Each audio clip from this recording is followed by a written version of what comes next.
Hello dear students. હવે આજના લેક્ચરમાં આપણે સમૂહ 13ના જે તત્વો છે તેની હેલોજન પ્રત્યે પ્રતિક્રિયાત્મકતા વિશે લર્ન કરવા જોઈ રહેલા છે. આપણે ઓલરેડી લેક્ચર્સમાં સમૂહ 13ના તત્વો હેલોજન તત્વો સાથે કયા પ્રકારના સંયોજનો રચે, એ સંયોજનોનો પ્રકાર કેવો હોય, સહસંયોજક આયની તેના વિશે થોડુંક રફ આઈડિયા મેળવેલો હતો. પરંતુ આજના લેક્ચરમાં આપણે એના રિલેટેડ ડિટેલમાં આપણે જોઈશું. પહેલું તો સમૂહ 13ના જે તત્વો જે છે બોરોન, એલ્યુમિનિયમ, ગેલિયમ, ઇન્ડિયમ અને થેલિયમ, તો તે સમૂહ 13ના તત્વો હેલોજન તત્વો સાથે સંયોજાઈને કયા પ્રકારના હેલાઇડ સંયોજનો રચે? તો point should be clear. MX3 પ્રકારના ટ્રાયહેલાઇડ. પહેલો ક્વેશ્ચન અહીંયાથી આવશે કે સમૂહ 13ના તત્વો હેલોજન તત્વો સાથે સંયોજાઈને કયા પ્રકારના સંયોજનો રચે? તો MX3 પ્રકારના ટ્રાયહેલાઇડ રચે. ફર્સ્ટ MCQ તમારે આ યાદ રાખવાનું. શા માટે MX3 પ્રકારના ટ્રાયહેલાઇડ? તો સમૂહ 13ના તત્વો હેલોજન તત્વો સાથે જ્યારે સંયોજાય તો ત્યારે હેલોજન તત્વ જે છે તો તે અધાતુ તત્વ તરીકે હોય, તે ઇલેક્ટ્રોન મેળવવાની વૃત્તિ રાખે અને ઋણાયન બનાવે. ત્યારે સમૂહ 13ના તત્વો તેમની બાહ્યતમ કક્ષા NH2NP1માં રહેલા 3 ઇલેક્ટ્રોનને ગુમાવવાની વૃત્તિ રાખે. માટે તેઓ 3 ઇલેક્ટ્રોન ગુમાવીને M+3 આયન બનાવે. ચાર્જ બેલેન્સ કરવા માટે આપણે અહીંયા 3 પ્લેસ કરવું પડે. માટે તેઓ MX3 પ્રકારના ટ્રાયહેલાઇડ રચે છે. ખ્યાલ આવે છે ને કે સમૂહ 13ના તત્વોની સાપેક્ષમાં હેલોજન તત્વોની વિદ્યુત ઋણતા વધારે હોવાને કારણે સમૂહ 13ના તત્વો જ્યારે હેલોજન સાથે સંયોજાય ત્યારે સમૂહ 13ના તત્વો ધાતુ આયન સ્વરૂપે હોય અને હેલોજન તત્વો હેલાઇડ આયન ઋણ આયન સ્વરૂપે હોય. માટે તેઓ MX3 પ્રકારના ટ્રાયહેલાઇડ રચે છે, જ્યાં X બરાબર ફ્લોરિન, ક્લોરિન, બ્રોમિન અને iodine. This is very simple. આ પોઈન્ટમાંથી શું ક્વેશ્ચન પૂછાશે કે સમૂહ 13ના તત્વો હેલોજન તત્વો સાથે સંયોજાઈને કયા સંયોજનો રચે? તો MX3 પ્રકારના ટ્રાયહેલાઇડ રચે. તેમાં સમૂહ 13ના તત્વોનો ઓક્સિડેશન આંક +3 અને હેલોજનનો -1. સમૂહ 13ના તત્વો ધન આયન સ્વરૂપે હોય અને હેલોજન ઋણ આયન સ્વરૂપે હોય. આમાં એક કોન્ટ્રાવર્શિયલ ક્વેશ્ચન યાદ રાખવાનો, થેલિયમ 3 આયોડાઇડ જાણીતો નથી. શા માટે થેલિયમ 3 આયોડાઇડ જાણીતો નથી? કારણ કે સમૂહનું છેલ્લું તત્વ થેલિયમ જે છે તેનો થેલિયમ +3 આયન તે મોટા કદનો છે.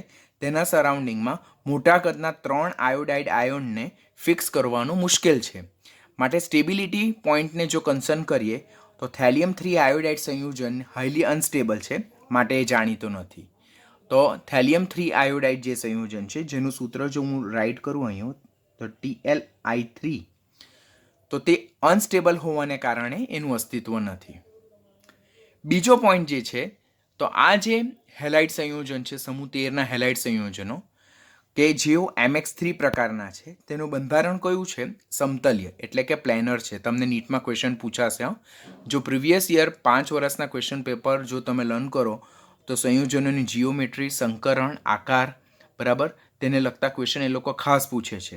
તો સમૂહ 13ના તત્વોનું ના હેલાઇડ સંયોજનો છે તેનો આકાર કેવો છે? સમતલ્ય પ્લેનર છે. જેમાં સમૂહ 13નું તત્વનું સંકરણ કયા પ્રકારનું હોય છે? sp2 પ્રકારનું જોવા મળે છે. આ બંને નીટના ઇમ્પોર્ટન્ટ પોઈન્ટ યાદ રાખવાના. શા માટે એવું?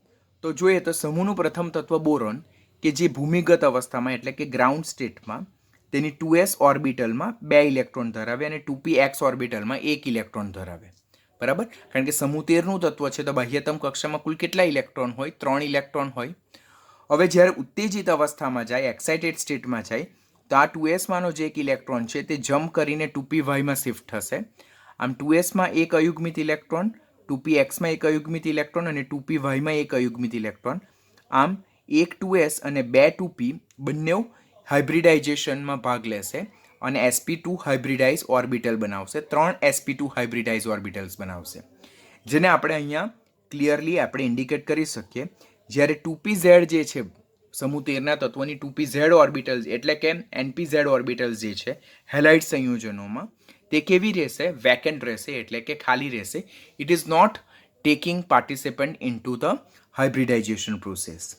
તો ખાસ યાદ રાખવાનું, સમૂહ 13ના તત્વો જેઓ ભૂમિગત અવસ્થામાં 2s કક્ષકમાં 2 ઇલેક્ટ્રોન ધરાવે, 2pમાં 1 ઇલેક્ટ્રોન ધરાવે, ઉત્તેજિત અવસ્થામાં આ 2sમાંનો ઇલેક્ટ્રોન 2pyમાં શિફ્ટ થાય. માટે એક 2s અને 2px અને 2pyમાં એક એક અયુગ્મિત ઇલેક્ટ્રોન હોય, જેઓ હાઇબ્રિડાઇઝેશનમાં ઇન્વોલ્વ થાય અને 3 sp2 હાઇબ્રિડાઇઝ ઓર્બિટલ્સ બનાવે, જ્યારે એક pz ઓર્બિટલ જે છે તે વેકેન્ટ રહેશે, ખાલી રહેશે.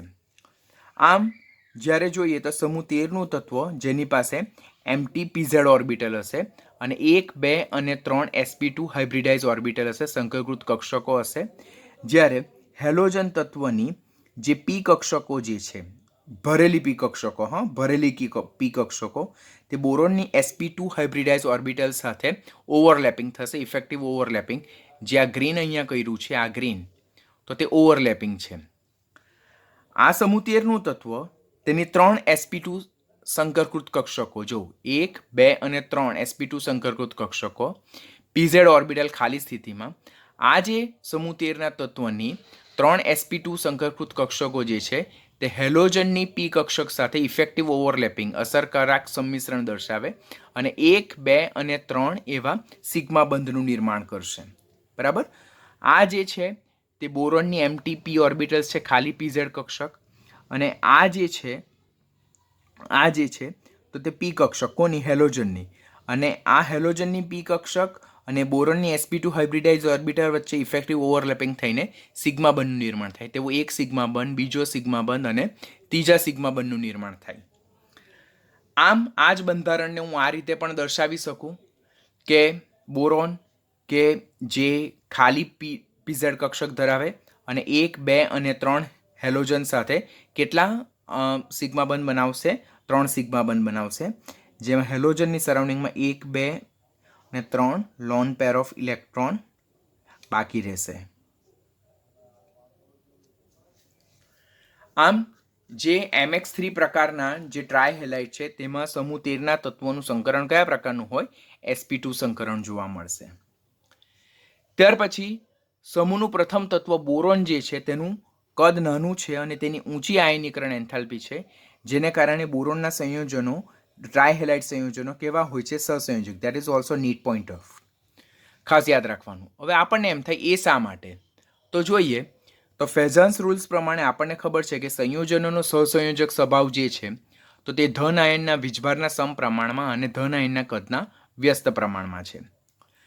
ફેઝન્સ રૂલ્સ પ્રમાણે સંયોજનોનો સહસંયોજક સ્વભાવ એ ધન આયનના વીજભારના સમપ્રમાણમાં અને ધન આયનના કદના કેવા પ્રમાણમાં છે? વ્યસ્ત પ્રમાણમાં છે. હવે B+3 આયન જે છે તેનું કદ કેવું છે? નાનું છે. ખબર જ છે આપણને કે જ્યારે કોઈ પણ પરમાણુમાંથી જેમ જેમ ઇલેક્ટ્રોન દૂર થતા જાય, તેમ તેમ અસરકારક કેન્દ્રીય વીજભાર વધવાને કારણે તેમનું કદ કેવું થતું જાય? નાનું થતું જાય. માટે M+3નું આયનીય કદ સૌથી નાનું, અને કદ નાનું હોવાને કારણે જો કદ નાનું હોય તો સહસંયોજક સ્વભાવ કેવો હોય? વધારે હોય, બીકોઝ સહસંયોજક સ્વભાવ એ ધન આયનના કદના વ્યસ્ત પ્રમાણમાં છે. માટે સમૂહનું પ્રથમ તત્વ બોરોન, જેનું B+3 આયનનું કદ નાનું હશે અને ધન આયનનું કદ એ સંયોજનોના સહસંયોજક સ્વભાવના વ્યસ્ત પ્રમાણમાં છે, માટે બોરોનના +3 સ્ટેટમાં જે સંયોજનો છે તે કેવા હશે? They are most probably covalent નેચરના હશે, સહસંયોજક સ્વભાવના હશે. તો આ ખાસ યાદ રાખવાના. બોરોનના હેલાઇડ મોટે ભાગે કેવા સ્વભાવના હશે? સહસંયોજક પ્રકારના હશે. જેમાં બોરોન ટ્રાયફ્લોરાઇડ વાયુ છે, બોરોન ટ્રાયક્લોરાઇડ, બોરોન ટ્રાયબ્રોમાઇડ પ્રવાહી સ્વરૂપે જોવા મળે, અને બોરોન ટ્રાયોઇડાઇડ કઈ સ્થિતિમાં જોવા મળે? ઘન સ્થિતિમાં જોવા મળે. કારણ કે BF3 થી Bi3 તરફ જેમ હેલોજન પરમાણુના પરમાણવીય દળ વધતા જાય તેમ સંયોજનોમાં પ્રવર્તા આંતરાણવીય આકર્ષણ બળની પ્રબળતા વધતી જાય, અને જેને કારણે તેમની ભૌતિક પરિસ્થિતિ વાયુમાંથી પ્રવાહીમાંથી ઘન સ્થિતિમાં જોવા મળે છે. હવે નીટના ઇમ્પોર્ટન્ટ કન્સેપ્ટ સ્ટાર્ટ થાય છે. ખાસ દીકરાઓ ધ્યાનથી શીખવાનું. ધ પોઈન્ટ નંબર 1 કે સમાન સમૂહમાં ઉપરથી નીચે તરફ જતા ટ્રાયહેલાઇડની સહસંયોજક લાક્ષણિકતા ક્રમશઃ કેવી થતી જાય છે? ઘટતી જાય છે. સમાન સમૂહ એટલે સમૂહ નંબર 13માં જેમ આપણે ઉપરથી નીચે તરફ જઈએ છીએ તેમ જે ટ્રાયહેલાઇડ સંયોજનો છે તેની સહસંયોજક લાક્ષણિકતા ક્રમશઃ ઘટતી જાય છે. What will be the reason behind that? તો જો અહીંયા BX3 થી INX3 તરફ જઈએ, બરાબર. INX3 ઓર આપણે જો એના તરફથી બોરોન, એલ્યુમિનિયમ, ગેલિયમ, ઇન્ડિયમ અને થેલિયમ, ઓર ત્યાંથી પણ અગાડી જઈએ આપણે તેમ TLX3 છેલ્લું તત્વ થેલિયમ છે. તો જેમ બોરોનના ટ્રાયહેલાઇડથી થેલિયમના ટ્રાયહેલાઇડ તરફ જઈએ તેમ અહીંયા હેલોજન પરમાણુ સમાન છે. જો બધામાં એક્સ એક્સ અને એક્સ હેલોજન પરમાણુ સમાન છે તો શું ચેન્જ થાય છે? સમૂહ 13નું તત્વ ચેન્જ થાય છે. જો બોરોન છે, ઇન્ડિયમ છે અને થેલિયમ. આમ સમૂહમાં ઉપરથી નીચે તરફ જતા સમાન હેલાઇડ આયનનું કદ તો કેવું? જે આ હેલાઇડ આયન છે તેનું કદ તો સમાન જ છે. અહીંયા જો સપોઝ Cl- હોય તો અહીંયા પણ Cl- હશે અને અહીંયા પણ Cl- હશે, કારણ કે અહીંયા આપણે ડિસ્કશન કોના વિશે કરીએ છીએ? સમાન હેલાઇડ આયન માટે વાત કરીએ છીએ. તો સમાન હેલાઇડ આયન જે છે તેનું કદ સમાન હોય, પરંતુ M+3 આયન, બધામાં M+3 આયન બદલાય. અહીંયા B+3, અહીંયા In+3 અને અહીંયા Tl+3. તો ઉપરથી નીચે તરફ જતા જે સમૂહ 13ના તત્વો છે તેના જે ધન આયન છે તેનું કદ ક્રમશઃ વધતું જાય. કેમ કદ વધતું જાય? તો આપણે ઓલરેડી 11થમાં ચેપ્ટર નંબર 3 પીરિયોડિસિટી ચેપ્ટરમાં ઓલરેડી લર્ન કરેલું છે કે સમૂહમાં ઉપરથી નીચે તરફ જતા પરમાણુય ત્રિજ્યા અને આયનીય ત્રિજ્યા સામાન્ય રીતે શું થતી જાય છે? વધતી જાય છે. તો આમ B+3 થી Al+3, Ga+3, In+3 અને Tl+3 તરફ જતા આયનીય કદ વધે. કેમ? ઓલરેડી 11 જે સ્ટાન્ડર્ડ છે તેમાં ચેપ્ટર નંબર 3માં આપણે લર્ન કરેલું છે, કોઈ પણ સમૂહમાં સામાન્ય રીતે, વર્ડ બોલું છું સામાન્ય રીતે, ઉપરથી નીચે તરફ જતા પરમાણુય ત્રિજ્યા અને આયનીય ત્રિજ્યા વધતી જાય, આયનીય કદ વધતું જાય. માટે B+3નું આયનીય કદ સૌથી ઓછું, જ્યારે Tl+3નું કદ સૌથી વધારે હશે. હવે ફેઝાન્સ રૂલ્સ પ્રમાણે સંયોજનોનો સહસંયોજક સ્વભાવ જે છે તે ધન આયનના વીજભારના કેવા પ્રમાણમાં છે? સમપ્રમાણમાં છે. અને ધન આયનના કદના કેવા પ્રમાણમાં છે? વ્યસ્ત પ્રમાણમાં છે. હવે આ જે બધા સંયોજનો જે છે તો તેમાં ઋણ આયન તો સમાન જ છે. ઋણ આયનના કદમાં કોઈ ફેરફાર થતો નથી. બરાબર? અહીંયા આપણે બીજું પણ લખી રાખીએ એક ફેક્ટર કે ઋણ આયનના કદના એ કેવા પ્રમાણમાં છે? સમપ્રમાણમાં છે. પરંતુ અહીંયા BX3 થી TLX3 તરફ જઈએ તેમાં ઋણ આયન તો સમાન છે, એટલે આ ફેક્ટર કંઈ અફેક્ટ નહીં કરે. હવે ધન આયનનો વીજભાર બધામાં જો +3 +3 +3 +3 અને +3, એટલે ધન આયનનો વીજભાર પણ નહીં અફેક્ટ કરે. તો પ્રીડોમિનન્ટ ફેક્ટર કયું થઈ જાય? ધન આયનનું કદ. હવે ઉપરથી નીચે તરફ જતા ધન આયનનું કદ વધતું જાય. તો જો કદ વધતું જાય તો સંયોજનોનો સહસંયોજક સ્વભાવ ડેફિનેટલી શું થતું જશે? ઘટતું જશે. તો આમ સમૂહ 13ના હેલાઇડ સંયોજનોમાં જેમ સમૂહમાં ઉપરથી નીચે તરફ આવીએ તેમ હેલાઇડ સંયોજનો સમાન હેલાઇડ છે, એટલે હેલાઇડ આયનનું કદ હશે, સમાન ધન વીજભાર છે તો ધન આયનનો વીજભાર સમાન રહેશે. તો બદલાશે શું? ધન આયનનું કદ બદલાશે. સમૂહમાં ઉપરથી નીચે તરફ જતા ધન આયનનું કદ વધતું જાય તેમ સંયોજનોનો સહસંયોજક સ્વભાવ ક્રમશઃ કેવો થતો જાય? ઘટતો જશે. આમ BX3 થી INX3 તરફ જતા, ઓર અહીંયા આપણે INX3 લખીએ એના કરતાં it far better to write TLX3 તરફ જતા ધન આયનનો વીજભાર સમાન રહે છે. બરાબર? પરંતુ ધન આયનનું કદ ક્રમશઃ કેવું થતું જાય? વધતું જાય છે. Here it is mention. ધન આયનનું કદ જેમ વધતું જાય છે તેથી સંયોજનની સહસંયોજક લાક્ષણિકતા ક્રમશઃ કેવી થતી જાય? ઘટતી જાય છે.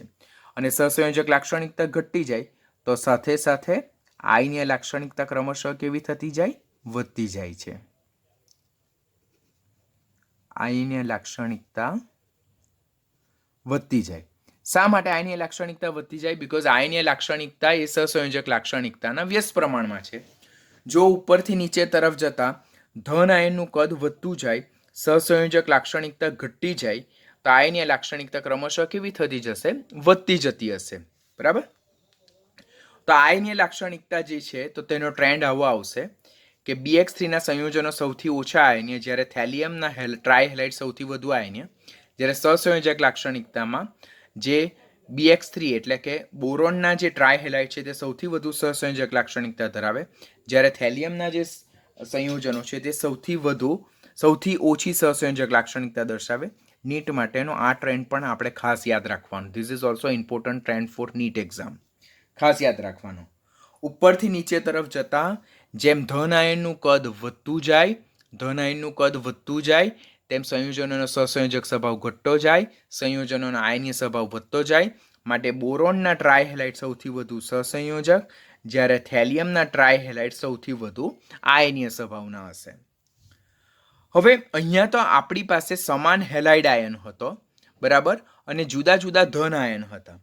પરંતુ આપણે એનાથી જો બદલીએ કે સમાન ધન આયન હોય અને જુદા જુદા ઋણ આયન માટે જો સહસંયોજક લાક્ષણિકતાને જો આપણે કહીએ તો સમાન ધન આયન જો અહીંયા Al+3 Al+3 Al+3 અને Al+3 અહીંયા એલ્યુમિનિયમના ટ્રાયફ્લોરાઇડ, ટ્રાયક્લોરાઇડ, ટ્રાયબ્રોમાઇડ અને ટ્રાયઆયોડાઇડ વિશે વાત કરેલી છે.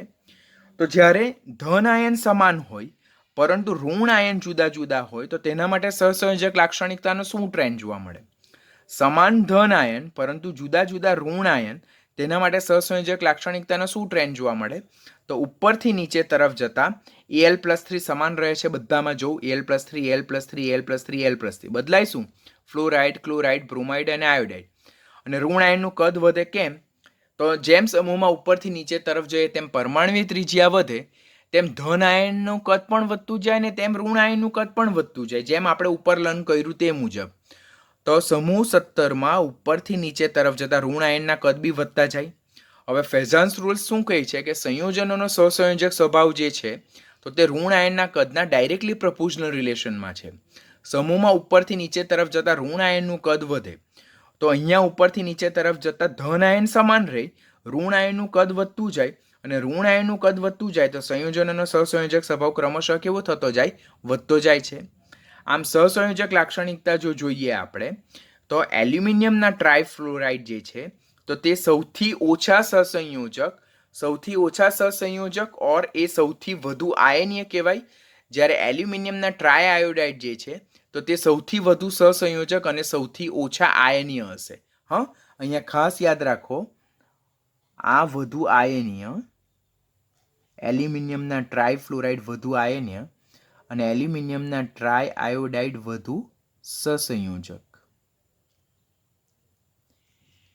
કેમ એવું? તો અહીંયા બધામાં ધન આયન સમાન છે પરંતુ ઋણ આયન બદલાય છે. જેમ ફ્લોરાઇડથી, ક્લોરાઇડથી, બ્રોમાઇડથી આયોડાઇડ તરફ જઈએ તેમ ઋણ આયનનું કદ વધતું જાય, કારણ કે સમૂહમાં ઉપરથી નીચે તરફ જતા ઋણ આયનના કદ પણ વધતા જાય.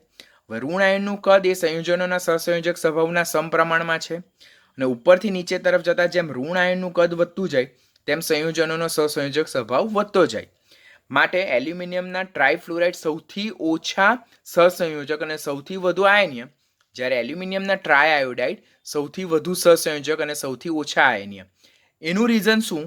કારણ કે I- નું કદ સૌથી વધારે, તો I- જે ઋણ આયન છે તેનું કદ સૌથી વધારે તો એ સંયોજનની સહસંયોજક લાક્ષણિકતા વધારે. F- નું કદ સૌથી ઓછું તો ઋણ આયનનું કદ ઓછું તો સહસંયોજક સ્વભાવની લાક્ષણિકતા ઓછી અને આયનીય સ્વભાવ વધારે. માટે એલ્યુમિનિયમ ટ્રાયફ્લોરાઇડ સૌથી વધુ આયનીય છે, જ્યારે એલ્યુમિનિયમ ટ્રાયઆયોડાઇડ સૌથી વધુ સહસંયોજક છે. એના સિવાય બીજો પણ એક ટ્રેન્ડ જે છે જે નીટ માટે ખાસ યાદ રાખવાનું, this is also important concept for NEET, કે એલ્યુમિનિયમ, ગેલિયમ, ત્યાર પછી ઇન્ડિયમ અને થેલિયમ છે તેના ફ્લોરાઇડ કેવા હશે?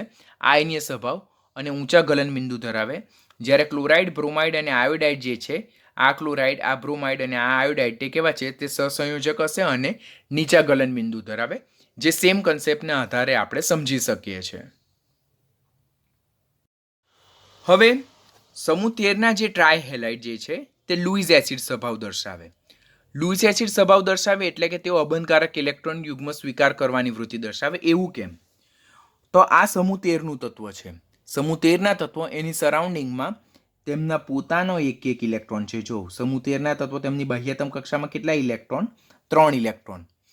તો આ સમૂહ 13નું તત્વ બાહ્યતમ કક્ષાની ઇલેક્ટ્રોનની સંરચના NH2NP1, તો આ એના પોતાના 3 ઇલેક્ટ્રોન.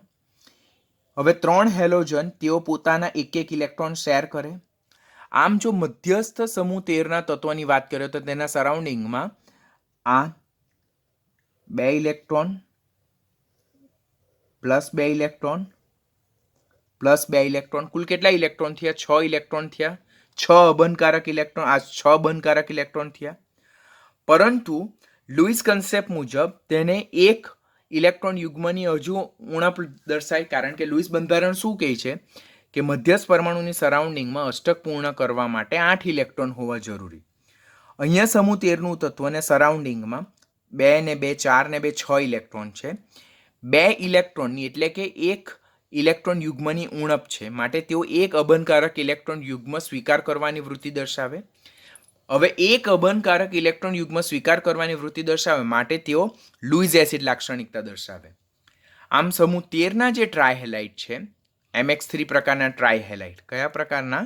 MX3 પ્રકારના ટ્રાયહેલાઇટ, તેમાં મધ્યસ્થ પરમાણુ જે છે, આ મધ્યસ્થ પરમાણુ તેના સરાઉન્ડિંગમાં 2 ને 2 4 ને 2 6 ઇલેક્ટ્રોન હોવાથી તેઓ એક અબંધકારક ઇલેક્ટ્રોન યુગ્મની ઉણપ દર્શાવે અને અષ્ટક પૂર્ણ કરવા માટે લુઈસ બંધારણ મુજબ તેઓ એક અબંધકારક ઇલેક્ટ્રોન યુગ્મનો સ્વીકાર કરવાની વૃત્તિ દર્શાવે અને તેઓ કયો સ્વભાવ દર્શાવશે? તેઓ લુઈસ એસિડ સ્વભાવ દર્શાવશે. તો આ પોઈન્ટ પણ યાદ રાખવાનું કે નીચેનામાંથી કયું સંયોજન લુઈસ એસિડ લાક્ષણિકતા દર્શાવે છે. તો પહેલાં તો તમને લુઈસ એસિડ એટલે શું તે ખબર હોવું જોઈએ. લુઈસ એસિડ સ્વભાવ એટલે કે અબંધકારક ઇલેક્ટ્રોન યુગ્મ સ્વીકાર કરવાની વૃત્તિ. સમૂહ 13ના જે ટ્રાયહેલાઇટ, કયા પ્રકારના? MX3 પ્રકારના જે ટ્રાયહેલાઇટ છે તેમાં સમૂહ 13ના તત્વોની સરાઉન્ડિંગમાં કુલ 6 ઇલેક્ટ્રોન છે. લુઈસ બંધારણ મુજબ અષ્ટક પૂર્ણ કરવા માટે એક ઇલેક્ટ્રોન યુગ્મની ઉણપ છે, જે તેઓ ઇલેક્ટ્રોન યુગ્મ સ્વીકારવાની વૃત્તિ દર્શાવે માટે તેઓ લુઈસ એસિડ તરીકે વર્તે છે. હવે આ જે લુઈસ એસિડ જે છે તો તેનો સ્વભાવ સમૂહમાં ઉપરથી નીચે તરફ જતા શું થાય? That is also NEET question કે જે તમારે નીટ માટે ખાસ યાદ રાખવાનો કે સમૂહમાં ઉપરથી નીચે તરફ જતા ટ્રાયહેલાઇડનો લુઈસ એસિડ સ્વભાવ શું થાય છે? ઘટતો જાય છે. અહીંયા here it is already mention સમાન હેલાઇડ છે કે જો આ ક્લોરાઇડ હશે, ક્લોરાઇડ, ક્લોરાઇડ, ક્લોરાઇડ અને ક્લોરાઇડ, એટલે સમાન હેલાઇડ સંયોજનો આ બધા જ ક્લોરાઇડ છે. બોરોનના ક્લોરાઇડ, એલ્યુમિનિયમના ક્લોરાઇડ, ગેલિયમના ક્લોરાઇડ, ઇન્ડિયમના ક્લોરાઇડ અને થેલિયમના ક્લોરાઇડ. તો સમાન હેલાઇડ સંયોજનો માટે જેમ કે એક્ઝામ્પલ તરીકે ક્લોરાઇડ લઈએ તો જેમ સમૂહમાં ઉપરથી નીચે તરફ જઈએ તેમ સામાન્ય રીતે વિદ્યુત ઋણતા ઘટતી જાય. બરાબર, વિદ્યુત ઋણતા ઘટતી જાય, ધન આયનનું કદ વધતું જાય, ચાર્જ ડેન્સિટી ઘટતી જાય અને જેને કારણે ઇલેક્ટ્રોન યુગ્મ સ્વીકાર કરવાની વૃત્તિ ક્રમશઃ કેવી થતી જાય છે? ઘટતી જાય છે. માટે બોરોનના ટ્રાયહેલાઇડ એ સૌથી પ્રબળ લુઈસ એસિડ છે, જ્યારે થેલિયમના ટ્રાયહેલાઇડ એ સૌથી ઓછા લુઈસ એસિડ છે. ટ્રેન્ડ શું યાદ રાખવાનું? બોરોનના ટ્રાયહેલાઇડથી થેલિયમના ટ્રાયહેલાઇડ તરફ જતા મધ્યસ્થ પરમાણુ, આમાં બધામાં હેલાઇડ આયન તો સમાન જ છે. ચેન શું થાય છે? સમૂહ 13નું તત્વ ચેન્જ થાય. તો ઉપરથી નીચે તરફ જતા સમાન હેલાઇડ સંયોજનો માટે જે મધ્યસ્થ પરમાણુનું કદ મોટું થતું જાય, તેની ચાર્જ ડેન્સિટી ઘટતી જાય, વિદ્યુત ઋણતા ઘટતી જાય, ઇલેક્ટ્રોન યુગ્મ સ્વીકાર કરવાની વૃત્તિ ઘટતી જાય અને પરિણામે ઇલેક્ટ્રોન યુગ્મનો સ્વીકાર કરવાની વૃત્તિ ઘટતી જાય માટે લુઈસ એસિડ સ્વભાવ ઘટતો જાય. માટે બોરોનના ટ્રાયહેલાઇડ છે તે સૌથી પ્રબળ લુઈસ એસિડ હશે સમાન હેલાઇડ માટે, જ્યારે થેલિયમના ટ્રાયહેલાઇડ એ સૌથી ઓછા એટલે કે સૌથી નિર્બળ લુઈસ એસિડ લાક્ષણિકતા દર્શાવતા હશે.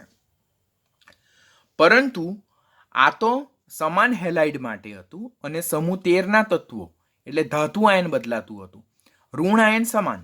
અહીંયા આપણે શું લખવાનું? ધન આયન બદલાય અને ઋણ આયન સમાન. જ્યારે આ કિસ્સામાં ધન આયન સમાન અને ઋણ આયન બદલાય. ધન આયન સમાન અને ઋણ આયન બદલાય. તો જ્યારે સમાન મધ્યસ્થ પરમાણુ હોય, જો અહીંયા બોરોન છે, બોરોન, બોરોન, બોરોન, એટલે સમાન મધ્યસ્થ પરમાણુ હોય અને જુદા જુદા હેલાઇડ આયન હોય તો ફ્લોરાઇડથી લઈને આયોડાઇડ તરફ જતા લુઈસ એસિડ લાક્ષણિકતા ક્રમશઃ કેવી થતી જાય છે? વધતી જાય છે. સમાન મધ્યસ્થ પરમાણુ બોરોન, બોરોન, બોરોન અને બોરોન બદલાય શું? ફ્લોરાઇડથી, ક્લોરાઇડથી, બ્રોમાઇડથી આયોડાઇડ, એટલે ઋણ આયન બદલાય છે. તો જેમ બોરોન ટ્રાયફ્લોરાઇડથી બોરોન ટ્રાય આયોડાઇડ તરફ જઈએ તેમ તેમ લુઈસ એસિડ લાક્ષણિકતા ક્રમશઃ કેવી થતી જાય છે? વધતી જાય છે.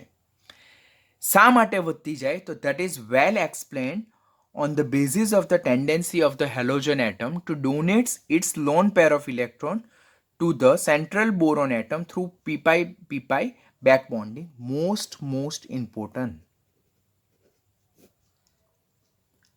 તેમાં p-pi બેક બોન્ડિંગ કન્સેપ્ટ ખાસ યાદ રાખવાનો કે અહીંયા શું છે? ધન આયન બધામાં સમાન છે ઋણ આયન બદલાય છે. તો આપેલ કિસ્સામાં બોરોનના કિસ્સામાં, કોના કિસ્સામાં? બોરોનના કિસ્સામાં જેમ જેમ આપણે ફ્લોરાઇડથી આયોડાઇડ તરફ જઈએ તેમ લુઈસ એસિડ લાક્ષણિકતા ક્રમશઃ કેવી થતી જાય છે? વધતી જાય છે. અને એ જે છે તે આપણે કેવી રીતે દર્શાવી શકીએ? તો હેલોજન પરમાણુની પોતાની ભરેલી પી કક્ષકમાંથી બોરોનની ખાલી પીઝેડ કક્ષકમાં ઇલેક્ટ્રોનનું જે બેક ડોનેશન કરવાની વૃત્તિ છે, જેને પીપાઈ પીપાઈ બેક બોન્ડિંગ કહેવાય, તેના આધારે આપણે એ વેલ એક્સપ્લેન કરી શકીએ. જેમાં lone pair of electron is transferred from filled npz orbital of halogen to vacant 2pz orbital of boron. એટલે કે હેલોજન તત્વો છે તેની જે ભરેલી પીઝેડ કક્ષકો છે, બરાબર, તેમાંથી જે બોરોન પરમાણુ છે તેની ખાલી પીઝેડ કક્ષકો છે, 2pz કક્ષકો છે, તેમાં ઇલેક્ટ્રોન યુગ્મ બેક ડોનેટ થાય છે, બેક બોન્ડિંગ, પીપાઈ પીપાઈ બેક ડોનેશન. તો એના બેઝ પરથી આ જે કન્સેપ્ટ છે તે આપણે ખૂબ ઇઝીલી સમજી શકીએ છીએ. જેમ કે જો જોઈએ તો અહીંયા બોરોન છે જેણે 3 ફ્લોરિન સાથે 3 કોવેલેન્ટ બોન્ડ બનાવેલા છે, પ્લેનર સ્ટ્રક્ચર છે, જેમાં બોરોન પર એક એની પીઝેડ કક્ષક 2pz કક્ષક ખાલી છે. હવે નજીકનો કોઈ પણ ફ્લોરિન ક્યાં આ તેની તો 2pz કક્ષકો ભરેલી હશે, ઓર એની પાસે તો કુલ કેટલા ઇલેક્ટ્રોન હશે? 3 અબનકારક ઇલેક્ટ્રોન યુગ્મ હશે, બરાબર. જો આ બોરોન છે, તેના સરાઉન્ડિંગમાં એક ફ્લોરિન, બીજો ફ્લોરિન અને ત્રીજો ફ્લોરિન. હવે આ ફ્લોરિન એ 17મા સમૂહનું તત્વ છે, એની પાસે બાહ્યતમ કક્ષામાં 7 ઇલેક્ટ્રોન હોય. એક ઇલેક્ટ્રોન એણે બોરોન સાથે કોવેલેન્ટ બોન્ડ બનાવવામાં શેર કરેલો છે, પણ એની પાસે તો 1, 2 અને 3 લોન પેર ઓફ ઇલેક્ટ્રોન એમના એમ છે. માટે બોરોનની 2p ઓર્બિટલ્સ, બોરોનની 2pz ઓર્બિટલ્સ અને ફ્લોરિનની 2p ઓર્બિટલ્સ કે જેના વચ્ચે એનર્જી અને જે સાઇઝનો ડિફરન્સ છે તે નહિવત છે. કેમ? તો બોરોન બીજા આવર્તનું તત્વ, ફ્લોરિન પણ બીજા આવર્તનું તત્વ. તો બોરોનની 2pz કક્ષક અને ફ્લોરિનની કોઈ પણ 2p ઓર્બિટલ્સ, તો એનો ઉર્જા તફાવત અને એનું કદ સમાન જ છે, જેને કારણે ફ્લોરિનની જે 2p ઓર્બિટલ્સ છે તેમાંથી બોરોનની 2pz ઓર્બિટલ્સમાં ઇલેક્ટ્રોન યુગ્મ બેક ડોનેટ થાય. જનરલી બોરોન અને ફ્લોરિનમાં વિદ્યુત ઋણતા ફ્લોરિનની વધારે હોય તો ઇલેક્ટ્રોન યુગ્મ ફ્લોરિન તરફ આકર્ષવા જોઈએ, પણ અહીંયા શું થાય છે કે બોરોનની સરાઉન્ડિંગમાં કેટલા ઇલેક્ટ્રોન છે? તો બોરોનની સરાઉન્ડિંગમાં 1, 2, 3, 4, 5 અને 6 ઇલેક્ટ્રોન છે. કેટલા? જો 1, 2, 3, 4, 5 અને 6. ઓલરેડી બોરોન ને એક ઇલેક્ટ્રોન યુગ્મની ઉણપ છે, બરાબર.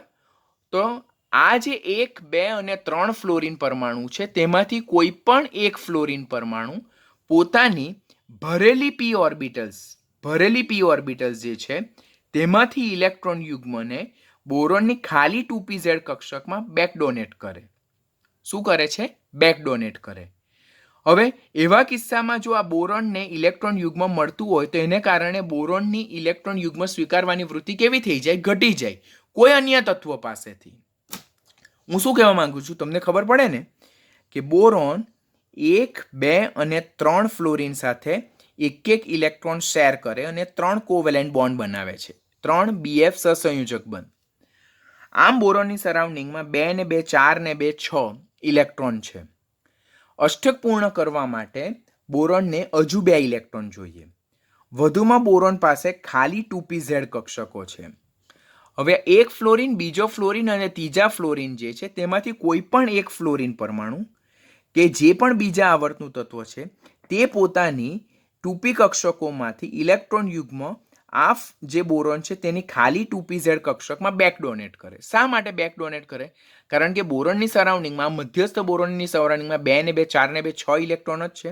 એને અષ્ટક પૂર્ણ કરવા માટે 8 ઇલેક્ટ્રોનની જરૂરિયાત પડે, એટલે એને હજુ 2 ઇલેક્ટ્રોનની ઉણપ છે.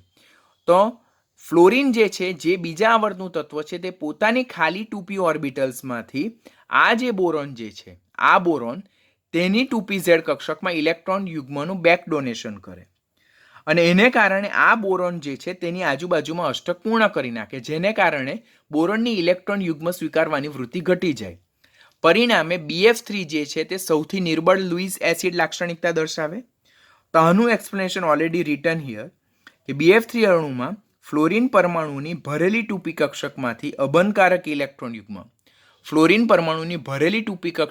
અબનકારક ઇલેક્ટ્રોન યુગ્મ બોરોન પરમાણુની ખાલી 2pz કક્ષકમાં pπ બેક બોન્ડિંગ દ્વારા સ્થળાંતર પામે. શા માટે સ્થળાંતર પામે? કારણ કે બોરોનની સરાઉન્ડિંગમાં 6 ઇલેક્ટ્રોન છે. અષ્ટક પૂર્ણ કરવા માટે 1 ઇલેક્ટ્રોન યુગ્મની જરૂર પડે અને ઓલરેડી એની 2pz ખાલી છે, જેમાં ઇલેક્ટ્રોન યુગ્મ સરળતાથી સ્વીકાર થઈ શકે. શા માટે ફ્લોરિન દ્વારા સરળતાથી સ્વીકાર થઈ શકે? કારણ કે ફ્લોરિનની અબનકારક ઇલેક્ટ્રોન યુગ્મ ધરાવતી 2p કક્ષક અને બોરોનની ખાલી 2pz કક્ષકનું કદ અને ઉર્જા સ્તર સમાન છે. બંને બીજા આવર્તના તત્વો છે, આવર્ત નંબર 2 ના તત્વો. તો બંનેની 2p ઓર્બિટલ્સનું કદ અને ઉર્જા સમાન હશે, જેને કારણે તેમની વચ્ચે p કક્ષકોનું અસરકારક સંમિશ્રણ થઈ જાય, ઇફેક્ટિવ ઓવરલેપિંગ થાય, અને જેથી pπ બેક બોન્ડિંગ મહત્તમ શેમાં જોવા મળે? BF3 માં જોવા મળે, અને જે બોરોનનું અષ્ટક પૂર્ણ કરી નાખે, અને જેથી BF3 નો લુઈસ એસિડ સ્વભાવ એટલે કે અબનકારક ઇલેક્ટ્રોન યુગ્મ સ્વીકારવાની વૃત્તિ શું થઈ જાય? ઘટી જાય. અહીંયા બોરોનની સરાઉન્ડિંગમાં 1, 2 અને 3 એમ કુલ 6 ઇલેક્ટ્રોન છે. અષ્ટક પૂર્ણ કરવા માટે 2 ઇલેક્ટ્રોનની જરૂરિયાત પડે. ફ્લોરિન પોતાની ભરેલી 2p ઓર્બિટલ્સમાંથી બોરોનની 2pz ઓર્બિટલ્સમાં બેક ડોનેશન દ્વારા એ ઇલેક્ટ્રોન યુગ્મ આપે, એટલે બોરોનની સરાઉન્ડિંગમાં 8 ઇલેક્ટ્રોન થઈ જાય. આ એની પાસે 6 તો છે જ, બીજા 2 ફ્લોરિન એની 2p માંથી આપે, એટલે બોરોનની સરાઉન્ડિંગમાં 8 થઈ જાય, જેને કારણે બોરોનની જે BF3 માં જે બોરોનની ઇલેક્ટ્રોન યુગ્મ અબનકારક ઇલેક્ટ્રોન યુગ્મ સ્વીકારવાની વૃત્તિ લુઈસ એસિડ લાક્ષણિકતા ક્રમશઃ ઘટે. પરંતુ જેમ જેમ આપણે ફ્લોરિનથી, ક્લોરિનથી, બ્રોમિનથી આયોડિન તરફ જઈએ, તેમ તેમ જેમ હેલોજન પરમાણુનું કદ વધતું જાય, તેમ તેમ બોરોનની ખાલી 2pz કક્ષક અને ક્લોરિનની 3p કક્ષક, બ્રોમિનની 4p કક્ષક અને આયોડિનની 5p કક્ષક જે છે તેની વચ્ચેનું અસરકારક સંમિશ્રણ ઘટતું જાય. કેમ? તો બોરોન બીજા આવર્તનું તત્વ, તેની પાસે ખાલી 2p કક્ષક છે, ક્લોરિન પાસે 3p કક્ષક, બ્રોમિનની 4p અને આયોડિનની 5p. તો આમ 2p કક્ષકોની સાપેક્ષમાં 3p, 4p અને 5p નું કદ અને ઉર્જા સ્તર જુદા જુદા હશે. જો p કક્ષકોના કદ એટલે કે આકાર, કદ અને ઉર્જા સ્તર જુદા જુદા હોય તો તેમની વચ્ચે ઇફેક્ટિવ ઓવરલેપિંગ થઈ શકતું નથી. અસરકારક સંમિશ્રણ જે થવું જોઈએ તે થઈ શકતું નથી, અને જેને કારણે તેમની વચ્ચેની p કક્ષકો જે છે તેના કદ અને ઉર્જા સ્તરનો તફાવત ક્રમશઃ કેવો થતો જાય? વધતો જાય, અને જેથી pπ બેક બોન્ડિંગ જે છે તે ક્રમશઃ ઘટતું જાય, અને જેથી મધ્યસ્થ બોરોન પરમાણુની ઇલેક્ટ્રોન ઉણપ એટલે કે ઉણપ સ્વીકારવાની વૃત્તિ ઘટી જાય. આમ તમારે આ વસ્તુ ખાસ યાદ રાખવાની, ધીસ ઇઝ ઇમ્પોર્ટન્ટ, કે બોરોન ટ્રાયફ્લોરાઇડમાં મહત્તમ pπ બેક બોન્ડિંગ થાય, જેને કારણે આ જે બોરોન પરમાણુ છે તેની ઇલેક્ટ્રોન યુગ્મ સ્વીકારવાની વૃત્તિ સૌથી ઓછી, માટે તેનો લુઈસ એસિડ સ્વભાવ સૌથી ઓછો. ફ્લોરાઇડ આયન જે છે, ફ્લોરાઇડ આયન, તેમાંથી બોરોનની 2pz કક્ષકમાં સરળતાથી pπ બેક બોન્ડિંગ દ્વારા ઇલેક્ટ્રોન યુગ્મનું ડોનેશન થાય, એટલે બોરોનની સરાઉન્ડિંગમાં 8 ઇલેક્ટ્રોન થઈ જાય છે એમાં BF3 માં, જેને કારણે તે અન્ય આયન પાસે અબનકારક ઇલેક્ટ્રોન યુગ્મ મેળવવાની ઓછી વૃત્તિ દર્શાવશે, તો એ નિર્બળ લુઈસ એસિડ બને. એની સાપેક્ષમાં અહીંયા Bi3 જે છે, તો આયોડિન જે છે તેની 5p કક્ષક અને બોરોનની 2p કક્ષક વચ્ચે કદ અને ઉર્જા સ્તરનો તફાવત મોટો, માટે તેમાં p કક્ષકોનું ઇફેક્ટિવ ઓવરલેપિંગ થઈ શકતું નથી. માટે આયોડિનની ભરેલી 2p કક્ષકોમાં, ભરેલી 5p કક્ષકોમાંથી બોરોનની ખાલી 2pz કક્ષકોમાં સરળતાથી pπ બેક ડોનેશન થતું નથી, જેને કારણે આમાં બોરોન જે છે તેની ઇલેક્ટ્રોન યુગ્મ સ્વીકારવાની વૃત્તિ સૌથી મહત્તમ હશે, માટે બોરોન ટ્રાય આયોડાઇડ એ સૌથી પ્રબળ લુઈસ એસિડ લાક્ષણિકતા ધરાવતું હેલાઇડ હશે. તો this is one of the very important concept જે નીટમાં વારંવાર પૂછાય છે દીકરાઓ. તો આના પર તમે ખાસ ફોકસ કરજો. ટેક્સ્ટબુકમાં આનો કશે ઉલ્લેખ કર્યો નથી. તમારે આ પોઈન્ટને નીટ પોઈન્ટ ઓફ વ્યૂ ખાસ એમ્ફેસાઇઝ કરીને લર્ન કરવાનું છે. હવે આજે બોરોનના ટ્રાયહેલાઇડ અને એલ્યુમિનિયમના ટ્રાયહેલાઇડ તેના બંધારણ વિશે ખાસ ડિસ્કશન કરવાનું, બીકોઝ ટેક્સ્ટબુકમાં પણ બહુ સારી રીતે દર્શાવેલું છે અને નીટમાં પણ એના બેઝ પર ખાસ ક્વેશ્ચન પૂછાય. તેમાં સમૂહનું પ્રથમ તત્વ જે બોરોન જે છે તેના જે ટ્રાયહેલાઇડ છે તે ડાયમર એટલે કે દ્વિઆણવીય અણુ સ્વરૂપ બનાવતા નથી, પરંતુ ફક્ત મોનોમર સ્વરૂપે જ જોવા મળે છે. લાઈન ખાસ યાદ રાખો દીકરાઓ. સમૂહનું પ્રથમ તત્વ બોરોનના જે ટ્રાયહેલાઇડ છે ધેટ ઇઝ BX3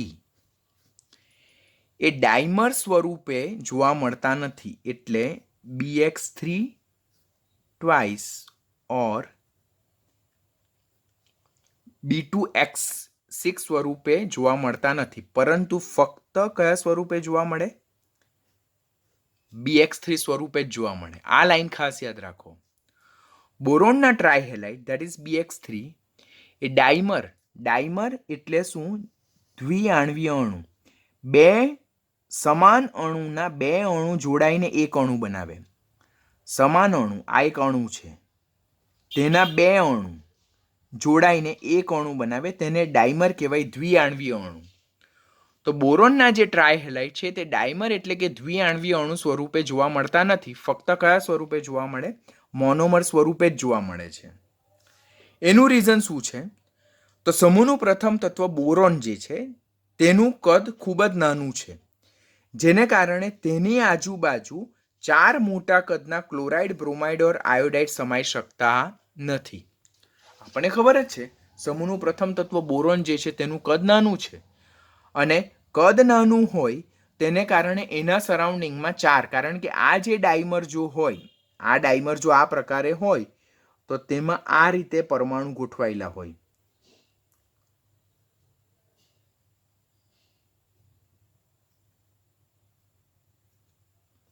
એક, 2, 3, 4, 5 અને 6. તો આ બોરોન પરમાણુ જે છે, બોરોન પરમાણુ તેનું કદ નાનું છે.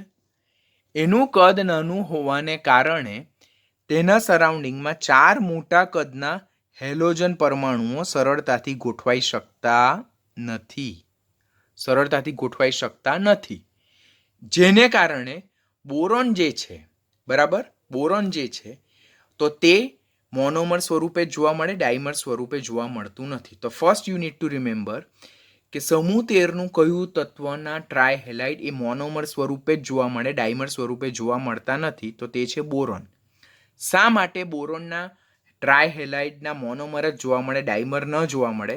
કારણ કે બોરોન પરમાણુનું કદ નાનું હોવાને કારણે તેના સરાઉન્ડિંગમાં 4 મોટા કદના હેલાઇડ આયનો ગોઠવાઈ શકતા નથી, જેને કારણે બોરોનના જે ટ્રાયક્લોરાઇડ, ટ્રાયબ્રોમાઇડ, ટ્રાયઆયોડાઇડ ઓર ઇવન ટ્રાયફ્લોરાઇડ તે બધા જ કયા સ્વરૂપે જોવા મળે છે? મોનોમર સ્વરૂપે જોવા મળે. આમ બોરોનના બધા જ પ્રકારના હેલાઇડ BX3 જે છે તે સ્વતંત્ર એકાકી અણુ, એટલે કે જેને આપણે શું કહીએ છીએ? મોનોમર એટલે સિંગલ મોલેક્યુલ્સ સ્વરૂપે જોવા મળે. તો અહીંયાથી કયું સ્ટેટમેન્ટ યાદ રાખવાનું? બોરોનના ટ્રાયહેલાઇડ ડાયમર એટલે કે દ્વિઆણવીય અણુ, એટલે કે બે અણુ ભેગા થઈને એક અણુ બનાવે તેને દ્વિઆણવીય અણુ ડાયમર કહેવાય, તે સ્વરૂપે જોવા મળતા નથી, ફક્ત મોનોમર સ્વરૂપે જોવા મળે. પછી એ ટ્રાયફ્લોરાઇડ હોય, ટ્રાયક્લોરાઇડ હોય, ટ્રાયબ્રોમાઇડ હોય કે ટ્રાયઆયોડાઇડ હોય, તેનું રીઝન શું છે? એકમાત્ર બોરોન પરમાણુનું કદ નાનું હોવાને કારણે તેના સરાઉન્ડિંગમાં 4 મોટા કદના હેલાઇડ આયનો ગોઠવાઈ શકતા નથી. આમ બોરોનના ટ્રાયફ્લોરાઇડ, ક્લોરાઇડ, બ્રોમાઇડ અને આયોડાઇડ એ મોનોમર સ્વરૂપે જોવા મળે છે. પરંતુ જો એલ્યુમિનિયમના ટ્રાયહેલાઇડની વાત કરવામાં આવે તો તે સ્વતંત્ર એકાકી અણુ, એટલે કે મોનોમર સ્વરૂપે નહીં, પરંતુ દ્વિઆણવીય અણુ ડાયમર સ્વરૂપે જ જોવા મળે છે. જેમ કે જો આ એક AlCl3 છે, એક અણુ, આ બીજો AlCl3 છે. જેમાં આ એલ્યુમિનિયમ પરમાણુ તેના સરાઉન્ડિંગમાં કેટલા ઇલેક્ટ્રોન છે? 1, 2, 3, 4, 5 અને 6. તો એને એક અબંધકારક ઇલેક્ટ્રોન યુગ્મની ઉણપ છે, એટલે લુઈસ એસિડ લાક્ષણિકતા દર્શાવે. તેવી જ રીતે આ એલ્યુમિનિયમ ક્લોરાઇડમાં એલ્યુમિનિયમના સરાઉન્ડિંગમાં કેટલા ઇલેક્ટ્રોન છે? 1, 2 અને 3 ઇલેક્ટ્રોન યુગ્મ છે. આમ નજીકના બે AlCl3 અણુ, આને પણ AlCl3 કહેવાય અને આને પણ AlCl3 કહેવાય, નજીકના જે બે AlCl3 અણુ જે છે, જેમાં મધ્યસ્થ એલ્યુમિનિયમના સરાઉન્ડિંગમાં 6 ઇલેક્ટ્રોન છે, અષ્ટક પૂર્ણ કરવા માટે તેઓને એક એક ઇલેક્ટ્રોન યુગ્મની ઉણપ છે, જેને કારણે તેઓ નજીકના AlCl3 સાથે સેતુબંધ, કયા બંધ દ્વારા? સેતુબંધ દ્વારા, ઓર ડેટિવ બોન્ડ દ્વારા, ઓર કોઓર્ડિનેટેડ બોન્ડ દ્વારા જોડાય છે અને એ લોકો શું બનાવે છે? ડાયમર બનાવે છે. તો શા માટે એલ્યુમિનિયમના ટ્રાયહેલાઇડ મોનોમર સ્વરૂપે નહીં પરંતુ ડાયમર સ્વરૂપે જોવા મળે? કારણ કે એલ્યુમિનિયમના ટ્રાયક્લોરાઇડમાં પ્રત્યેક એલ્યુમિનિયમના સરાઉન્ડિંગમાં 6 ઇલેક્ટ્રોન છે. અષ્ટક પૂર્ણ કરવા માટે એક ઇલેક્ટ્રોન યુગ્મની જરૂરિયાત હોય, માટે તેઓ લુઈસ એસિડ લાક્ષણિકતા દર્શાવે. તો તેઓ સમાન બીજા એલ્યુમિનિયમ ક્લોરાઇડ પરમાણુ સાથે સેતુબંધ, જેને ડેટિવ બોન્ડ કહેવાય, કોઓર્ડિનેટેડ બોન્ડ કહેવાય, સવર્ગ સહસંયોજક બંધ કહેવાય, તેના દ્વારા જોડાય છે અને તેઓ એમનું અષ્ટક પૂર્ણ કરે. આમ આ AlCl3 નો ડાયમર છે. ધીસ ઇઝ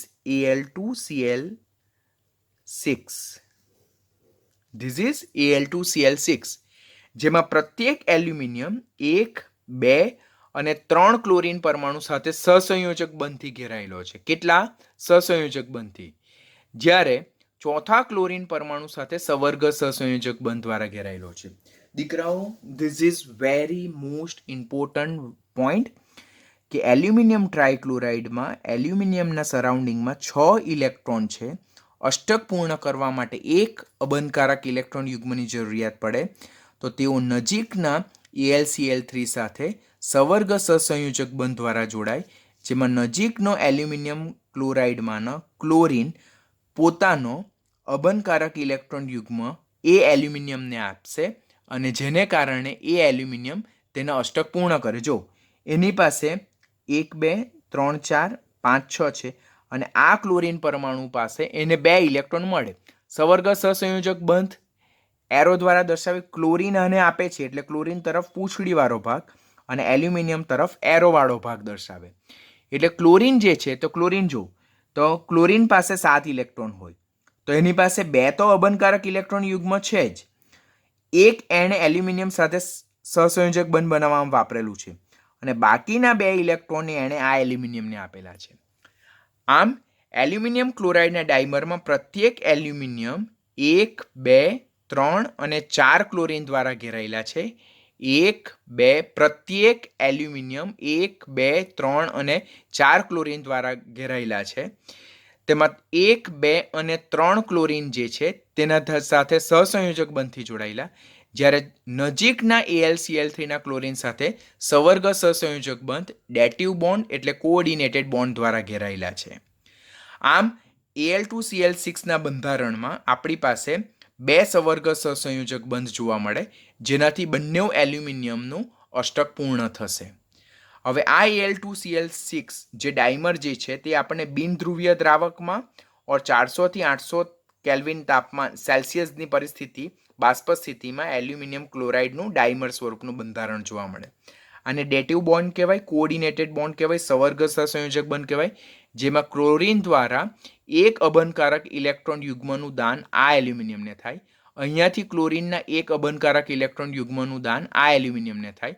આમ એલ્યુમિનિયમના સરાઉન્ડિંગમાં 8 ઇલેક્ટ્રોન આવી જાય અને આ એલ્યુમિનિયમના સરાઉન્ડિંગમાં 8 ઇલેક્ટ્રોન આવી જાય. જો આ એલ્યુમિનિયમના સરાઉન્ડિંગમાં 1, 2, 3, 4, 5, 6 છે અને આ ક્લોરીને એક ઇલેક્ટ્રોન યુગ્મ આપ્યું, બરાબર, એટલે એના સરાઉન્ડિંગમાં કુલ કેટલા થઈ ગયા? 8 ઇલેક્ટ્રોન થઈ ગયા.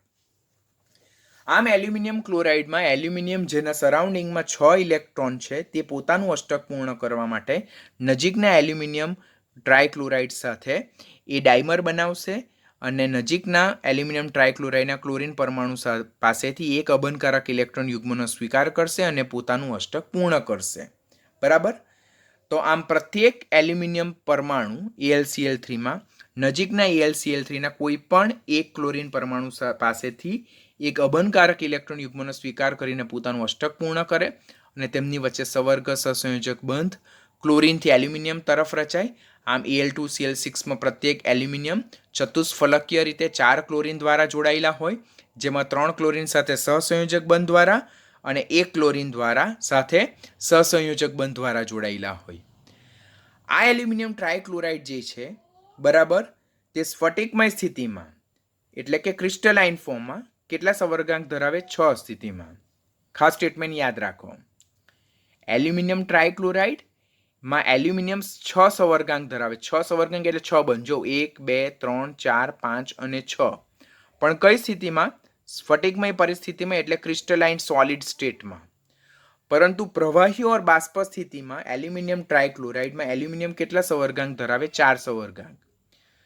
અહીંયા સ્ફટિકમય સ્થિતિમાં ક્રિસ્ટલાઇન ફોર્મમાં પ્રત્યેક એલ્યુમિનિયમ 6 બંધ ધરાવે એટલે એનો સવર્ગાંક 6. પરંતુ પ્રવાહી સ્થિતિમાં ઓર બાષ્પ સ્થિતિમાં એલ્યુમિનિયમ ટ્રાયક્લોરાઇડમાં રહેલો એલ્યુમિનિયમ કેટલા બંધ બનાવે છે? 1 2 3 અને 4. 4 સવર્ગાંક ધરાવે છે.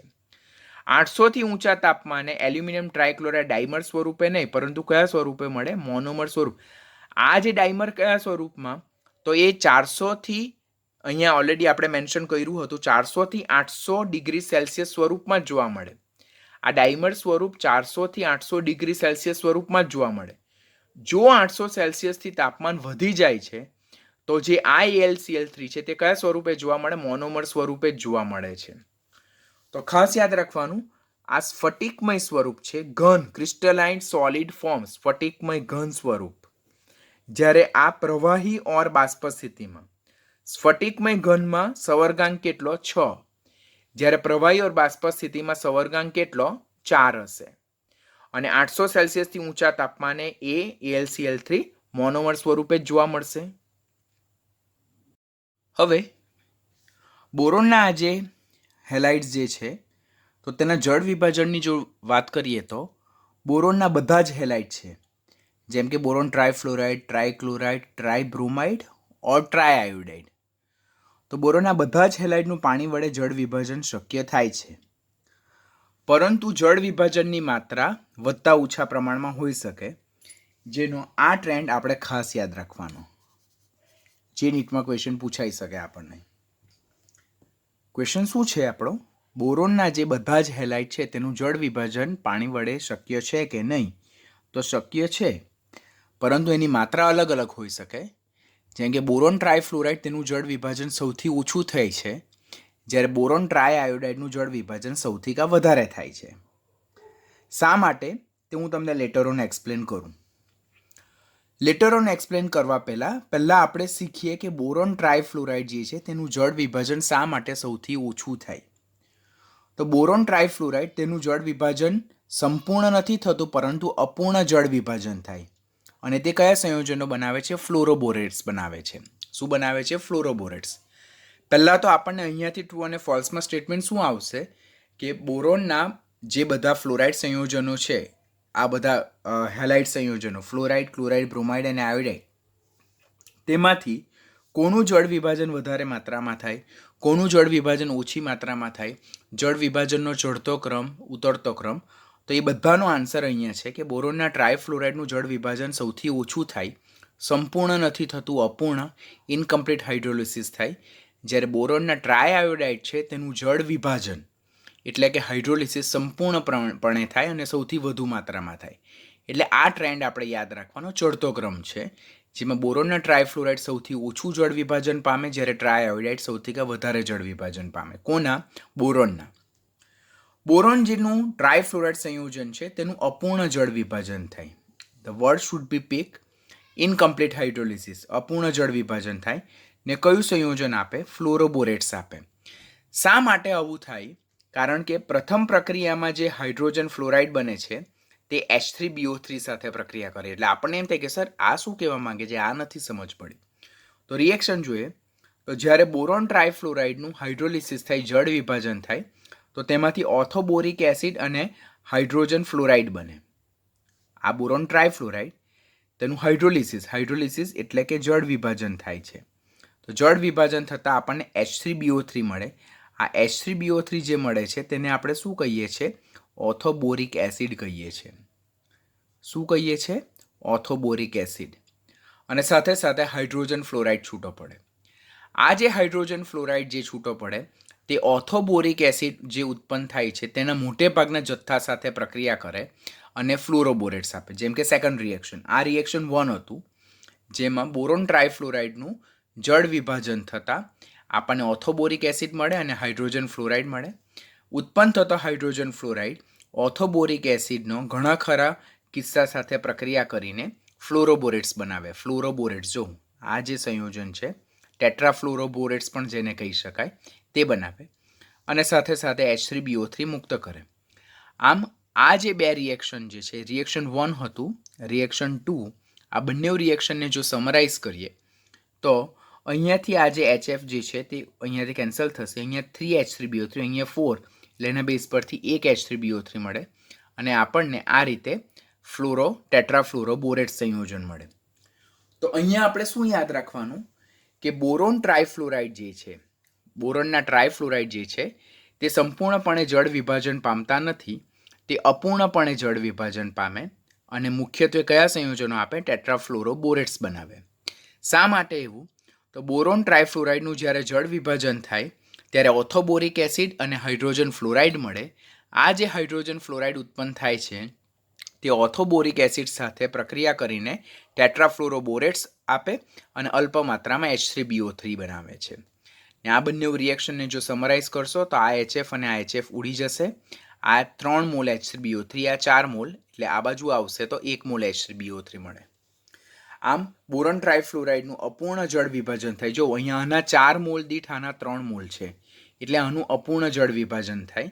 એમાંથી ઓથોબોરિક એસિડ અલ્પ માત્રામાં મળે અને મેજર માત્રામાં ટેટ્રાફ્લોરોબોરેટ સંયોજન મળે છે. નીટ માટેનો ઇમ્પોર્ટન્ટ ક્વેશ્ચન જે ટેક્સ્ટબુકમાં એ લોકોએ ડિસ્કસ કરેલો નથી.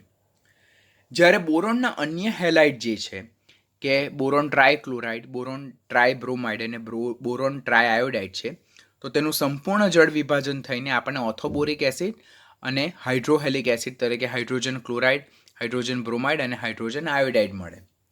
એનું કારણ શું? તો પહેલામાં તો આપણને આવું નહીં થતું, તો હાઇડ્રોહેલિક એસિડ નહીં મળતા હતા, પરંતુ પહેલામાં તો ટેટ્રાફ્લોરોબોરેટ્સ મળતા હતા. જો પહેલામાં ટેટ્રાફ્લોરોબોરેટ્સ મળતા હતા. કોના? બોરોન ટ્રાયફ્લોરાઇડનું જ્યારે જળ વિભાજન થાય. કેવું જળ વિભાજન?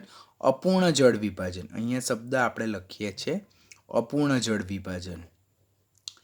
4 મોલ દીઠ 3 મોલ, એટલે આની સાપેક્ષમાં પાણીના મોલ ઓછા, એટલે અપૂર્ણ જળ વિભાજન થતાં ઓથોબોરિક એસિડ અને ટેટ્રાફ્લોરોબોરેટ સંયોજન મળતું હતું. આ BF4 માઇનસ જે છે તેને આપણે ફ્લોરોબોરેટ્સ પણ કહી શકીએ ઓર એને જ આપણે ટેટ્રાફ્લોરોબોરેટ્સ પણ કહી શકીએ. બરાબર? તો BF3નું અપૂર્ણ જળ વિભાજન થતાં ઓથોબોરિક એસિડ અને ટેટ્રાફ્લોરોબોરેટ્સ મળે. જ્યારે અન્ય જે આપણા હેલાઇડ છે બોરોન ટ્રાયક્લોરાઇડ, ટ્રાયબ્રોમાઇડ અને ટ્રાયઆયોડાઇડ, તેનું જળ વિભાજન થતાં આપણને ઓથોબોરિક એસિડ અને સાથે સાથે હાઇડ્રોજન હેલાઇડ ઓર હાઇડ્રોહેલિક એસિડ મળે. કારણ કે અહીંયા 1 મોલ દીઠ અહીંયા 3 મોલ, એટલે આનું જે જળ વિભાજન છે તે કેવું છે? સંપૂર્ણ જળ વિભાજન. આ અપૂર્ણ જળ વિભાજન, બોરોનના ટ્રાયહેલાઇડનું જળ વિભાજન અપૂર્ણ થાય, અપૂર્ણ, અને આ સંપૂર્ણ જળ વિભાજન, સંપૂર્ણ જળ વિભાજન થાય. અને અહીંયા નિપજ તરીકે આપણને હાઇડ્રોહેલિક એસિડ મળે, HX, હાઇડ્રોક્લોરિક એસિડ, હાઇડ્રોબ્રોમિક એસિડ અને હાઇડ્રોઆયોડિક એસિડ. તો આ યાદ રાખવાનું. તો આપણને એમ થાય કેમ આવું? તો અહીંયા જે હાઇડ્રોજન ક્લોરાઇડ, હાઇડ્રોજન બ્રોમાઇડ ઓર હાઇડ્રોજન આયોડાઇડ, જેને હાઇડ્રોક્લોરિક એસિડ, હાઇડ્રોબ્રોમિક એસિડ, હાઇડ્રોઆયોડિક એસિડ કહીએ, તે આ ઉત્પન્ન થતા H3BO3 સાથે પ્રક્રિયા કરી શકતા નથી, જેને કારણે તેઓ એમના એમ રહે છે. That is due to their high stabilities. તો એ ખાસ યાદ રાખવાનું. તો અહીંયાથી યાદ રાખવાનું બોરોન ટ્રાયફ્લોરાઇડનું અપૂર્ણ જળ વિભાજન થતાં H3BO3 અને ટેટ્રાફ્લોરોબોરેટ્સ મળે. બરાબર? એનું અપૂર્ણ જળ વિભાજન થાય. જ્યારે બોરોનના અન્ય હેલાઇડ જે છે તેનું સંપૂર્ણ જળ વિભાજન થતાં ઓથોબોરિક એસિડ અને હાઇડ્રોહેલિક એસિડ ઉત્પન્ન થાય છે. હવે આ જે જળ વિભાજન છે તેનું મિકેનિઝમ ખાસ યાદ રાખવાનું. આવું 14મા સમૂહમાં પણ આપણે શીખશું કે બોરોન જે છે તે પ્લેનર સ્ટ્રક્ચર ધરાવે, પ્લેનર સમતલીય બંધારણ ધરાવે, જેમાં મધ્યસ્થ બોરોનની સરાઉન્ડિંગમાં 3 હેલોજન પરમાણુ ગોઠવાયેલા છે. હવે આ બોરોનની સરાઉન્ડિંગમાં 1, 2, 3, 4, 5 અને 6 ઇલેક્ટ્રોન છે. એટલે અષ્ટક પૂર્ણ કરવા માટે એને 1 ઇલેક્ટ્રોન યુગ્મની ઉણપ છે, માટે એ કયા તરીકે વર્તે? લૂઇસ એસિડ તરીકે વર્તે. કયા તરીકે વર્તે? લુઈસ એસિડ તરીકે વર્તે. તો જ્યારે પાણીનો અણુ એના સંપર્કમાં આવે તો પાણીના અણુમાં જે ઓક્સિજન પરમાણુ છે, ઓક્સિજન પરમાણુ તેની પાસે જો 1 અને 2 લોન પેર ઓફ ઇલેક્ટ્રોન છે. આ ઓક્સિજન પરમાણુ પાસે 2 અબનકારક ઇલેક્ટ્રોન યુગ્મ છે.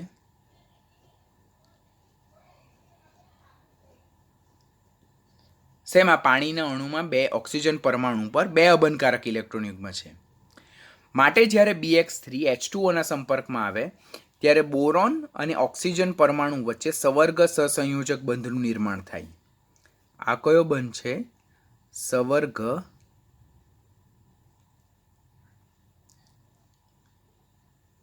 સહસંયોજકનું બંધનું નિર્માણ થાય.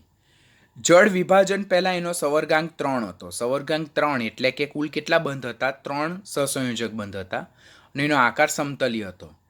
જ્યારે એણે પાણીના અણુ સાથે પ્રક્રિયા કરી તો પાણીના અણુમાં ઓક્સિજન કે જેની પાસે અબનકારક ઇલેક્ટ્રોન યુગ્મ છે, તો અહીંયા પાણી જે છે તે લુઈસ બેઝ તરીકે વર્તે. કયા તરીકે વર્તે? લુઈસ બેઝ તરીકે વર્તે. અને જે મધ્યસ્થ બોરોનને અષ્ટક પૂર્ણ કરવા માટે પોતાનું 1 ઇલેક્ટ્રોન યુગ્મ ડોનેટ કરશે. માટે ત્યાં સવર્ગ સહસંયોજક બંધનું નિર્માણ થાય ઓક્સિજનથી બોરોન તરફ. હવે અહીંયા મધ્યસ્થ બોરોનનો સવર્ગાંક 4 થઈ જાય અને આકાર કેવો થઈ જાય? સમચતુષ્ફલકીય થઈ જાય. અને બોરોનની જે ખાલી 2pz કક્ષક છે તેમાં H2Oમાંના ઓક્સિજન પરમાણુમાંથી 1 અબનકારક ઇલેક્ટ્રોન યુગ્મનો સ્વીકાર થશે. પછી અહીંયાથી આ એક H અને અહીંયાથી આ એક X HX તરીકે છૂટા થશે અને આ જે OH ગ્રુપ છે તે આ Xને સ્થાને ગોઠવાઈ જશે અને નવો OH સમૂહ થાય. સવર્ગાંક 3 થાય. એવા 2 અણુ પાણીના અણુ સાથે પ્રક્રિયા થાય તો 2 HX છૂટા પડે અને બીજા 2 નવા OH ગ્રુપ અહીંયા ઇન્ટ્રોડ્યુસ થશે. આમ જે 3 હેલોજન પરમાણુ છે, બરાબર, હેલોજન પરમાણુ, આ 3 હેલોજન પરમાણુ ના સ્થાને 3 હાઇડ્રોક્સિલ સમૂહ આવી જાય અને H3BO3 બનાવે, જેને શું કહેવામાં આવે? ઓર્થોબોરિક એસિડ. તો આ મિકેનિઝમ યાદ રાખવાનું આપણે કે બોરોન ટ્રાયહેલાઇડમાં મધ્યસ્થ બોરોનના સરાઉન્ડિંગમાં 3 હેલોજન પરમાણુ 3 સહસંયોજક બંધથી જોડાયેલા. બોરોનને સરાઉન્ડિંગમાં 6 ઇલેક્ટ્રોન છે. અષ્ટક પૂર્ણ કરવા માટે 1 ઇલેક્ટ્રોન યુગ્મની જરૂર છે. સવર્ગાંક 3 છે, આકાર સમતલીય છે અને લુઈસ એસિડ તરીકે વર્તે. જ્યારે પાણીનો અણુ એના સંપર્કમાં આવે તો પાણીના અણુમાં ઓક્સિજન પર 2 અબનકારક ઇલેક્ટ્રોન યુગ્મ હોવાથી પાણીનો અણુ લુઈસ બેઝ તરીકે વર્તે.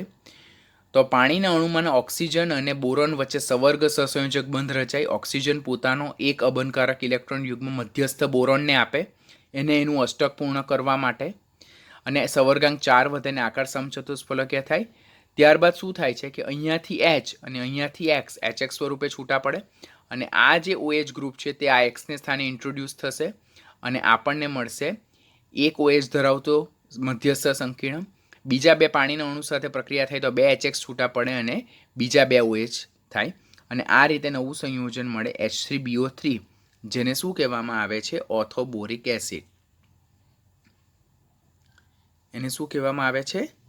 ઓર્થોબોરિક એસિડ. તો આ બોરોનના હેલાઇડ સંયોજનનું જળ વિભાજન થઈ ગયું.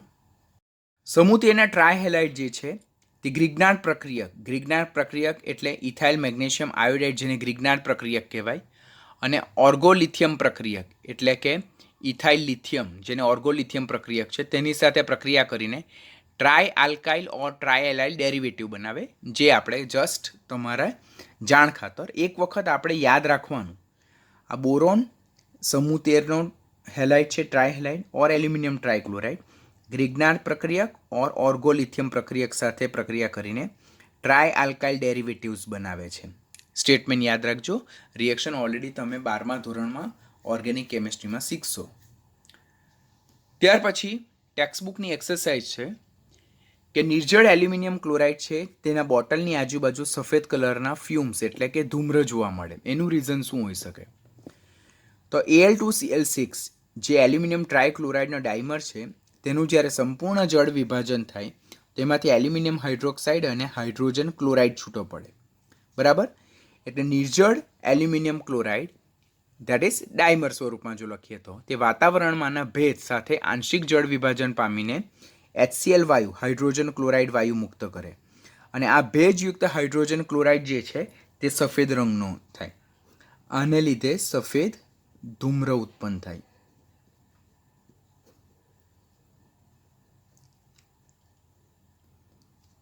બરાબર. તો શા માટે નિર્જળ એલ્યુમિનિયમ ક્લોરાઇડની બોટલની આજુબાજુ સફેદ ધૂમ્ર ઉત્પન્ન થાય? તો એલ્યુમિનિયમ ક્લોરાઇડનું જ્યારે જળ વિભાજન થાય તો એલ્યુમિનિયમ હાઇડ્રોક્સાઇડ અને હાઇડ્રોજન ક્લોરાઇડ ઉત્પન્ન થાય. આ હાઇડ્રોજન ક્લોરાઇડ એ સફેદ ધુમાડાયુક્ત હશે, માટે એને કારણે સફેદ ધૂમ્ર ઉત્પન્ન થાય છે. And the last point that is ગેલિયમથી થેલિયમ તરફ જઈએ તેમ ટ્રાયહેલાઇડ સંયોજનો બનાવવાની વૃત્તિ ઘટી જાય, જ્યારે મોનોહેલાઇડ જે સંયોજનો છે તે બનાવવાની વૃત્તિ જાય. એનું રીઝન શું? કારણ કે ગેલિયમથી થેલિયમ તરફ જઈએ તેમ +3 ઓક્સિડેશન અવસ્થાની વૃત્તિ ઘટી જાય અને +1 ઓક્સિડેશનની સ્થાયીતા ક્રમશઃ વધતી જાય. ઓલરેડી વારંવાર આપણે જે ઓક્સિડેશન અવસ્થાવાળા ટોપિકમાં એના રિલેટેડ આપણે ડિસ્કશન કરી ચૂક્યા છે. તો સમૂહના છેલ્લા 3 તત્વો ગેલિયમ, ઇન્ડિયમ અને થેલિયમથી તરફ જઈએ તો +3 ઓક્સિડેશન અવસ્થાની વૃત્તિ ઘટી જાય, +1 ઓક્સિડેશન અવસ્થાની વૃત્તિ વધતી જાય. માટે ઉપરથી નીચે તરફ જતાં MX3 હેલાઇડ સંયોજનોની વૃત્તિ ઘટી જાય અને MX સંયોજનોની વૃત્તિ ક્રમશઃ કેવી થતી જાય છે? વધતી જાય છે. અને સ્ટેબિલિટી જોઈએ તો ગેલિયમના મોનોહેલાઇડ કરતાં થેલિયમના મોનોહેલાઇડ વધારે સ્થાયી છે, કારણ કે થેલિયમ જે છે તેની +1 ઓક્સિડેશન અવસ્થા જે છે તે વધુ સ્થાયી છે. માટે ગેલિયમથી થેલિયમ તરફ જતાં MX3 હેલાઇડ સંયોજનો બનાવવાની વૃત્તિ ઘટી જાય, +3 ઓક્સિડેશન અવસ્થાની વૃત્તિ ઘટી જાય એટલા માટે, જ્યારે MX પ્રકારના મોનોહેલાઇડ સંયોજનો બનાવવાની વૃત્તિ વધતી જાય, કારણ કે +1 ઓક્સિડેશન અવસ્થાની સ્થાયીતા વધતી જાય છે. એન્ડ ધ લાસ્ટ જે આ હેલાઇડ સંયોજનો છે ધેટ ઇઝ બોરોન ટ્રાયફ્લોરાઇડ અને એલ્યુમિનિયમ ટ્રાયક્લોરાઇડ, તેઓ કયા તરીકે વર્તે? પ્રબળ લુઇસ એસિડ તરીકે વર્તે. ઇલેક્ટ્રોન યુગ્મ, અબનકારક ઇલેક્ટ્રોન યુગ્મ સ્વીકાર કરવાની વૃત્તિ રાખે. તેઓ ઉદ્દીપક તરીકે પણ ઉપયોગી છે. શેમાં? ફ્રીડલ ક્રાફ્ટ આલ્કાઇલેશન અને એસાઇલેશનમાં, સાથે સાથે ઇલેક્ટ્રોન અનુરાગી એરોમેટિક વિસ્થાપન પ્રક્રિયામાં, જે ઓલરેડી તમે ઓર્ગેનિક કેમિસ્ટ્રીના ચેપ્ટરમાં શીખી ગયેલા છે. તો આમ સમૂહ 13ના જો હેલાઇડ ટોપિક જોઈએ તો it is one of the very important concept. ને એમાં ઘણા બધા કન્સેપ્ટ એવા આવે છે કે જે નીટ લેવલ પર તમારે ખૂબ ધ્યાનથી શીખવાના થાય. તો લેક્ચરમાં જેટલું સમજાવેલ છે તે દીકરા પરફેક્ટ ધ્યાનથી શીખજો, because it is important concept.